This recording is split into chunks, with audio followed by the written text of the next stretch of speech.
খাসির মাংস তো অনেকে অনেক রকম ভাবেই রান্না করেছেন। একবার এভাবে রান্না করে দেখুন। কথা দিচ্ছি যারা কখনো খাসির মাংস খেতে পছন্দ করতো না, এভাবে রান্না করার পর তারাও কিন্তু আঙুল চেটেপুটে খাবে। তাহলে চলুন দর্শক দেখে নেওয়া যাক আজকের রেসিপির পুরো প্রস্তুত প্রণালী।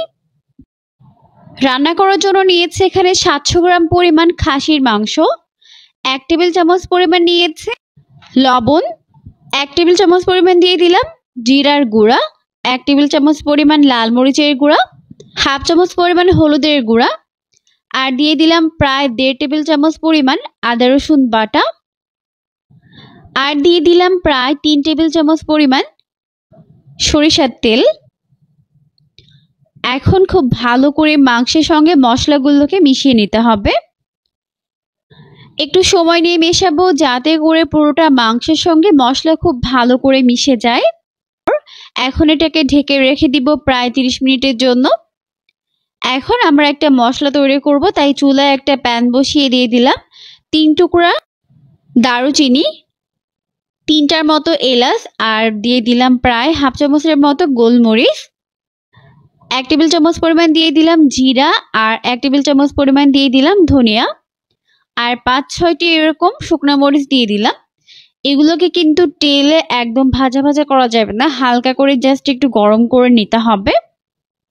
তো এখন আমি এটাকে চুলা থেকে নামিয়ে খুব ভালো করে এটাকে ব্লেন্ড করে নিব। এরপর চলে এলাম মূল রান্নায়। চুলায় একটা প্যান বসিয়ে এর মধ্যে দিয়ে দিলাম প্রায় 1/4 কাপ পরিমাণ সয়াবিন তেল। এখন এখানে অ্যাড করে দিলাম প্রায় 1/3 কাপ পরিমাণ পেঁয়াজ কুচি। এরপর পেঁয়াজগুলোকে গোল্ডেন ব্রাউন করে ভেজে নিতে হবে। তো যখন পেঁয়াজগুলো এরকম গোল্ডেন ব্রাউন কালার হয়ে যাবে তখন এর মধ্যে আগে থেকে ম্যারিনেট করা মাংসগুলোকে দিয়ে দিব, আর দিয়ে দিলাম 2-3টার মতো তেজপাতা, পাতাগুলোকে এরকম ছিঁড়ে দিয়ে দিব। এখন মাংসের সঙ্গে পেঁয়াজ একত্রে খুব ভালো করে এভাবে মিশিয়ে নিতে হবে। তো নেড়ে চেড়ে সবকিছুকে মিশিয়ে নেওয়ার পর এখন আমি এর মধ্যে আগে থেকে গুঁড়া করে নেওয়া মশলা দিয়ে দিব। এখান থেকে প্রায় অর্ধেকটা পরিমাণ মশলা আমি এখন এখানে অ্যাড করে দিচ্ছি। দিয়ে আবারও সবকিছুকে একত্রে খুব ভালো করে মিশিয়ে নিব। এখানে আমি প্রায় 1/4 কাপ পরিমাণ পেঁয়াজ বাটা দিয়ে দিলাম। এতে করে মাংসের গ্রেভিটা অনেক বেশি ঘন হয়। তো মাংসগুলোকে কষিয়ে নেওয়ার এই পর্যায়ে এর মধ্যে অ্যাড করে দিব খুবই সামান্য পরিমাণে জয়ত্রী, আর দিয়ে দিব জায়ফল, এভাবে একটু গ্রেট করে দিচ্ছে। আর এই মশলা কিন্তু খুব বেশি অ্যাড করার প্রয়োজন নেই, অল্প অ্যাড করলেই কিন্তু হবে। তো মাংসগুলোকে এইভাবে কষাতে কষাতে যখন দেখবেন মশলা থেকে এরকম তেল ছেড়ে দিয়েছে তখন আমি চুলার আঁচটিকে একদম লো ফ্লেমে রেখে ঢাকা দিয়ে রান্না করে নিব প্রায় 7 থেকে 8 মিনিটের মতো। আর এরই মাঝে কিন্তু মাংসগুলো অনেকটাই সিদ্ধ হয়ে যাবে। তো ফিরে এলাম প্রায় 7 মিনিট পর। এখন কিন্তু মাংস থেকে প্রায় অনেকটাই পানি ছেড়েছে, আর এই পর্যায়ে মাংসগুলো প্রায় 70% মতো সিদ্ধ হয়ে গেছে।